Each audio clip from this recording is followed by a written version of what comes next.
गाली वाली मत दीजिए, हम लोग भी अच्छा खासा पढ़े लिखे इज्जतदार लोग हैं। अच्छा, तो जो हम पूछेंगे उसका जवाब दीजिएगा, हम भी देखते हैं कि आप कितना पढ़े लिखे हैं। ठीक है, पूछिए। कहाँ क्या फेमस बाजार है क्या माई, कहाँ क्या फेमस बाजार है क्या माई, तो कहाँ क्या छौड़ा रंगदार है क्या माई, तो कहाँ क्या छौड़ा रंगदार है क्या माई, तो कहाँ क्या छौड़ा।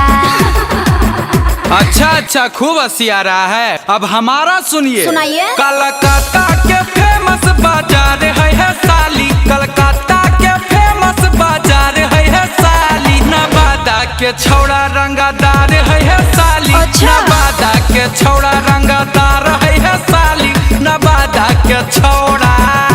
अच्छा, हाँ, वो तो देखिए कि पता चल रहा है कि आप लोग कितना रंगदार है।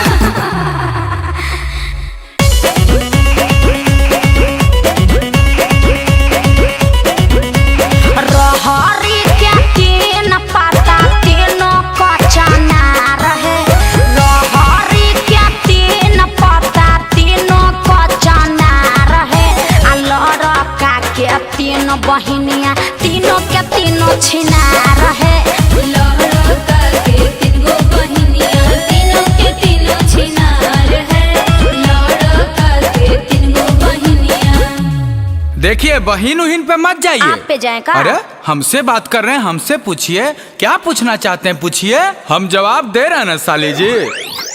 के कर बहिनिया छिना रहे गे माई, के कर बहिनिया छिना रहे गे माई, तो चुमा दे बेले तो यार है गे माई, तो चुमा दे बेले तो यार है गे माई, तो चुमा दे बेले। ए फिरंगी, देख अब एकरा हम कैसन जवाब दिए।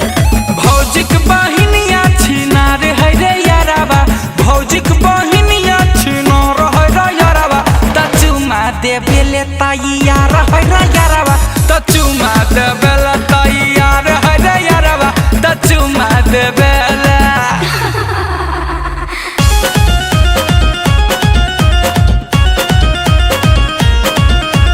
धान कूटा हो दुल्हा धान कूटा हो, अरे धान कूटा हो दुल्हा धान कूटा हो, आया अपन बहिनी के वो खड़ी में धान कूटा हो, आया अपन बहिनी के वो खड़ी में धान कूटा हो।